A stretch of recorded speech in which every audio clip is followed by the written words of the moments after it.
Samantha Wills started selling her handmade jewellery at the Bondi Beach markets, and from there has gone on to build a global jewellery empire.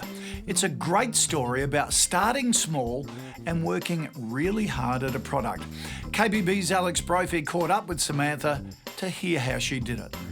So Samantha, it's a remarkable business story from the Bondi Beach markets to an international fashion brand. How's the business grown over that time? I did it by myself for about 3 years, so I genuinely say it was kind of a hobby for the first 3 years because I, was making it, invoicing, doing the sales, doing the marketing, and I just didn't know what the back end needed to look like. So I had all the branding and the design and the creative and really needed to put that logistics and supply chain in, and met my business partner about 3 years into that journey, and he came with a very business and savvy background, so he essentially established the back end to commercialise what I was doing at the front end. It feels like a long way and some days it doesn't feel like a long way. Now we have offices in New York, Seoul, Tokyo, Paris, so it's definitely on a global platform, but we still apply, I guess, everyday teachings from those early days in the daily business. So you've managed to hit a sweet spot where you've got a high-end product, which is also approachable.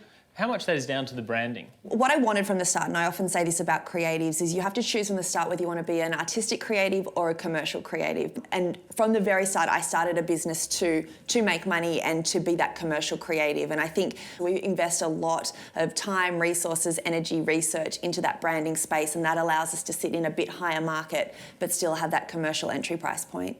And has the approach differed at all on the international scene compared to what you're doing in Australia? And I think spending time in the market, especially in America, if you go over there, you fly in, you're like, here's the collection, then you jump on a plane the next week. They're kind of like, why would we commit to you if you're not committed to us? So for me, it was about spending solid time there. I now live there and run that side of the business from there. So I think it's really knowing your market from a retail and a marketing space. And it comes down to that fundamental being there, almost door knocking, showing your face and putting yourself behind your brand. It's definitely about the hustle, and I think if you're not there, someone else will be. So yeah, you've got to be there ready for that opportunity. Celebrity placements and endorsements have been a huge boon for you. How do you go about securing those people and then leveraging their brand? Yeah, everyone says, once you get it on a celebrity, does that make the brand? And it really isn't the case. We've placed on pretty much every A-list celebrity, and we've been very, very lucky in that instance. From the start, it was very organically placed, so if a celebrity was out here, our contacts through our networking would place it on them and shoot it for a Clio or a Cosmo.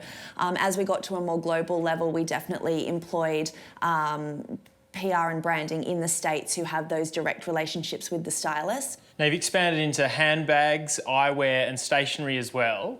How do you know which sort of new venture is going to work within the Samantha Wills brand? It's a very organic, I guess, expansion. It's kind of like, even when we're doing range reviews, so my designs will come back in and it's like, would I personally wear that?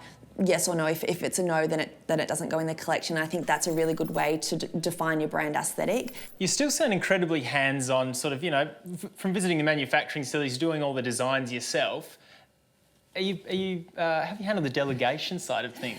I have a very good team around me. I often say I don't think I'm very good at what I do, but I am able to choose very good people to work around me, and I think that allows me to do what I am good at, which is the creative. But yeah, putting in definitely a good management structure who manage each division of the company, and then I work closely with that team is definitely key to our success. It's a terrific business story. Thanks a lot for your time, Samantha. Thank you. What a great story, taking a market stall to the world and learning some important lessons along the way. As Samantha said, the most crucial thing has been to choose smart business people to work with and putting in place a good management structure. It's great advice.